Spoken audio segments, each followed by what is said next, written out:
What up, nomads?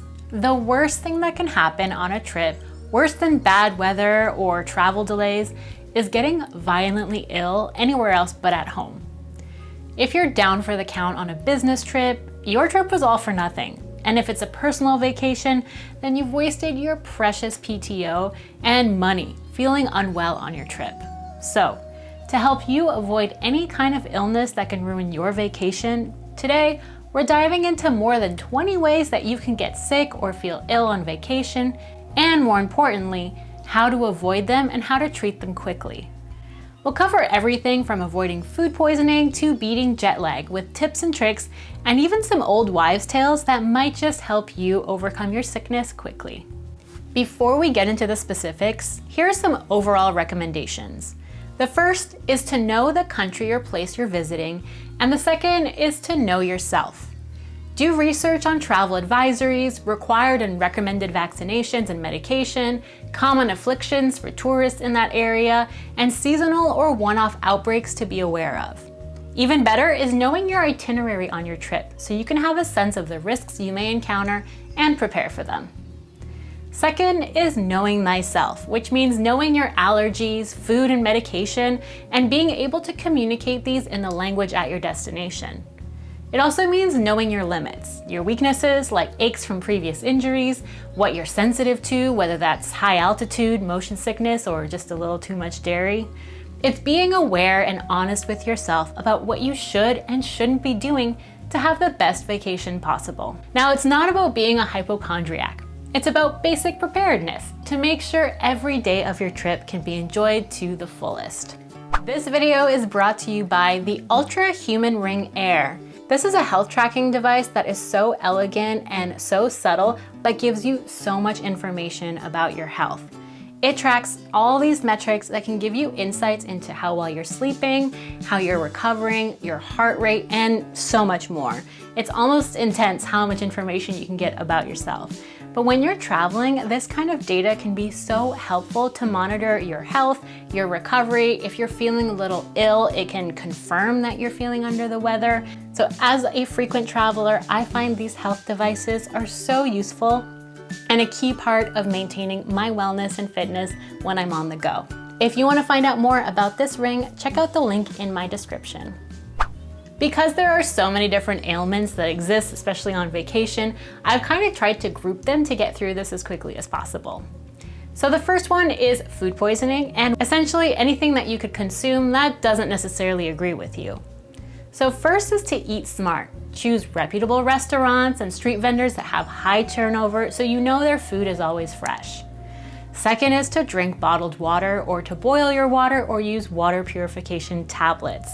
So many countries in the world, the water is not safe, and that extends to things like ice or fruit that have been washed with tap water. So learn the local customs, learn what to avoid, and just be smart about what you eat. Signs that you may be in trouble are upset stomach, nausea, vomiting, diarrhea, stomach cramps. So take it easy, and for diarrhea, stay hydrated with water and sports beverages. Stick to the brat diet: bananas, rice, applesauce, and toast. Ginger tea can help with any nausea that you have. And anti-diarrheal meds like the equivalent of Imodium or Pepto-Bismol can help you with stomach issues. But do seek medical attention for severe dehydration or if your symptoms persist longer than a couple of days. Other than that, just make sure you stay close to a bathroom. Fun fact though is some swear by taking a shot of liquor after a meal to kill any bad bacteria. If you've ever been offered a shot of ouzo at a Greek restaurant, it's starting to sound a little bit more like insurance than hospitality. So while a little alcohol might have some antiseptic effects, it's not necessarily a reliable prevention method, so stick to safe food practices instead. Next up, we're talking motion sickness. So whether you're on a boat, driving windy roads, or on a flight with turbulence, motion sickness can turn fun trips into queasy nightmares. So how do you avoid it? You can actually be strategic about the seat that you choose. Front seats on planes and over the wings tend to be smoother. In a car, sitting in the front seat and focusing on a fixed point can help stabilize your inner balance. You can also avoid heavy meals and alcohol if you are prone to nausea on trips. Ginger candies or tea can soothe the stomach, and over-the-counter options like Dramamine, Gravel, or Bonine can help. Some folks swear by acupressure wristbands, pressing on the Nei-Quan point to alleviate motion sickness. And while not scientifically proven, many travelers find them super helpful, and it's worth a try. I've also seen these glasses on TikTok that are supposed to relieve motion sickness through tricking your brain. So if you're really prone to motion sickness, you can give it a go. The good thing about motion sickness versus food poisoning is it usually passes very quickly. If it doesn't, you may need to see a doctor to see if something else is going on. Next up, I'm putting all sun-induced problems in the same category. So we're talking sunburn, heat exhaustion, heat stroke, and sun-induced dehydration. They're all connected, so let's break it down. How to avoid it is simple, and these are all tips you've heard before. Use sunscreen, broad spectrum with at least SPF 30, and reapply regularly. Stay in the shade. Stay hydrated, drink plenty of water throughout the day.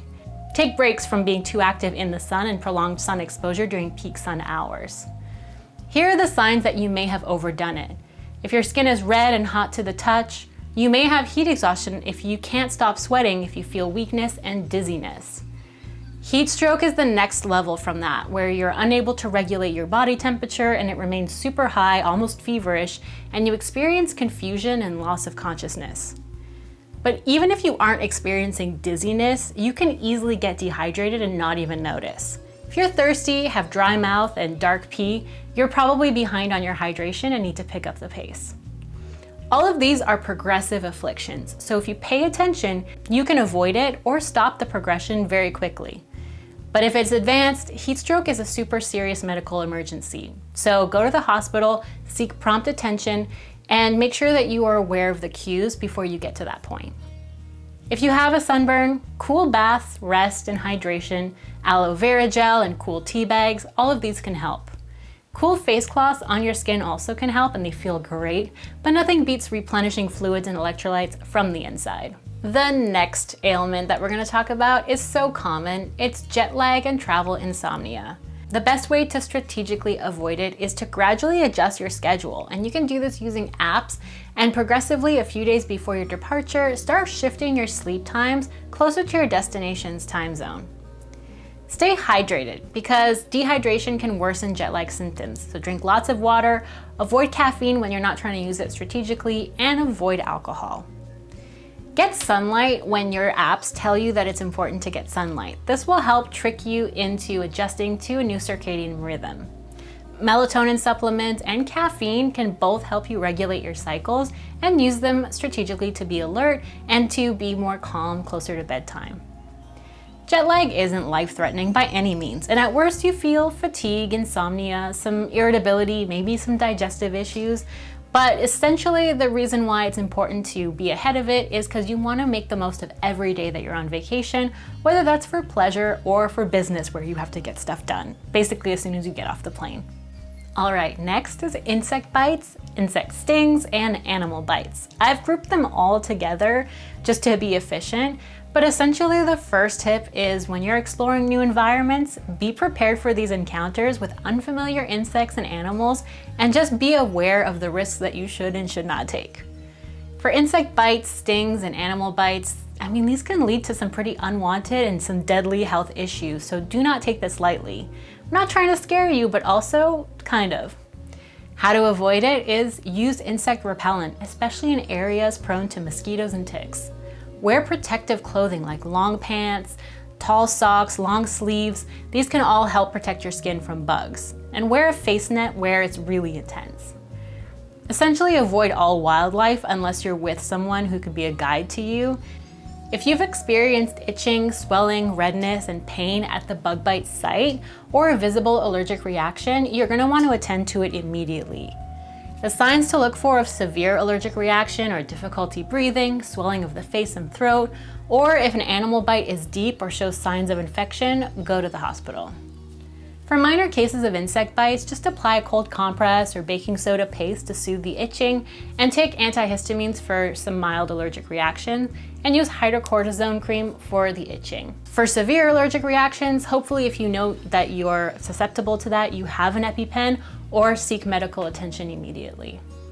If you're dealing with insects that can carry severe disease like malaria, dengue fever, West Nile, Rocky Mountain spotted fever, or any other disease in the typhus group, all of these are spread by ticks, chiggers, lice, and fleas, so make sure you check your body when you come back from hiking.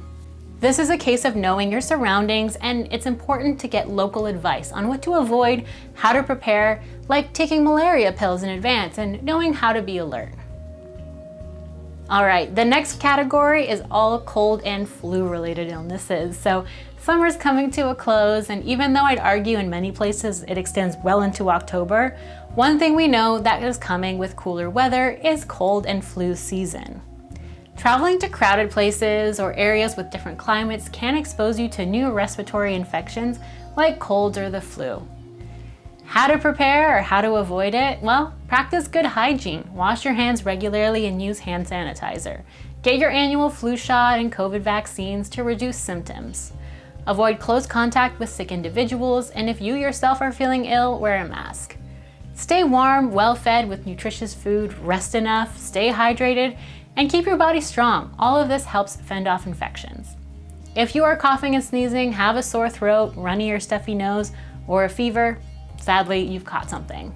Wear a mask, pick up supplies from the local pharmacy, and just hunker down. Seek medical attention if you have a high fever, difficulty breathing, or if symptoms worsen or persist.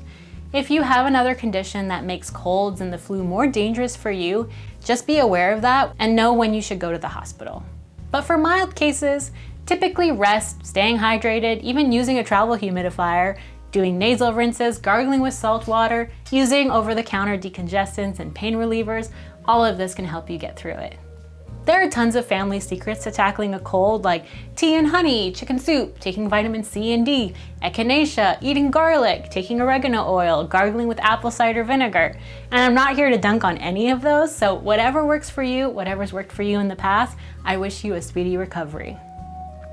Next, let's talk ear infections, which are so painful. Changes in altitude or water exposure can lead to ear infections, which are not only really painful, but can also disrupt your plans for many days. If you're prone to ear infections, use earplugs and protect your ears from water when you're swimming or diving. Stay hydrated. Also, chew gum or swallow during flights. These can help equalize your ear pressure.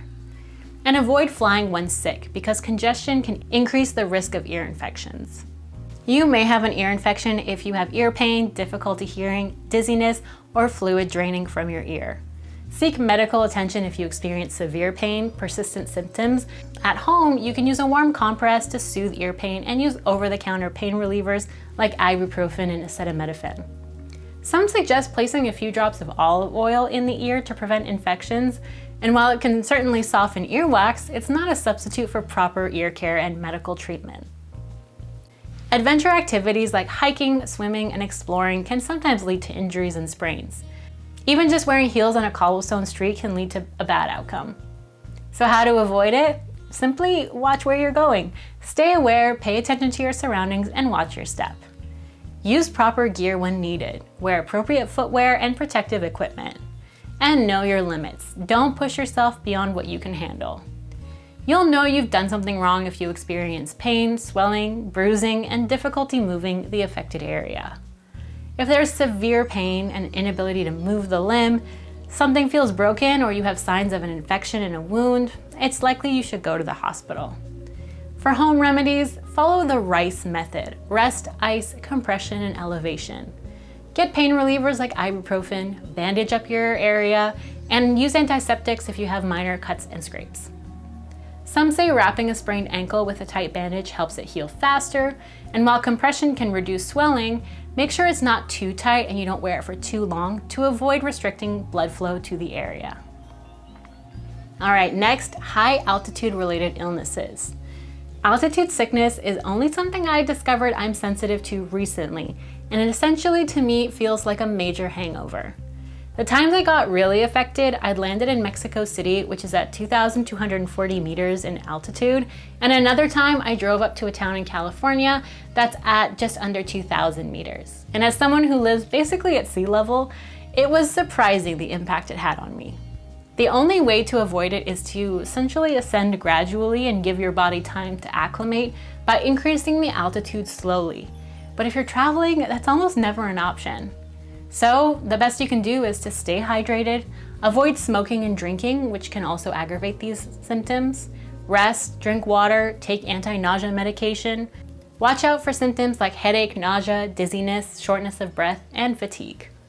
For me, it passed in about 10 hours, but if symptoms worsen or if you experience confusion, inability to walk, or extreme shortness of breath, these could be signs of severe altitude sickness.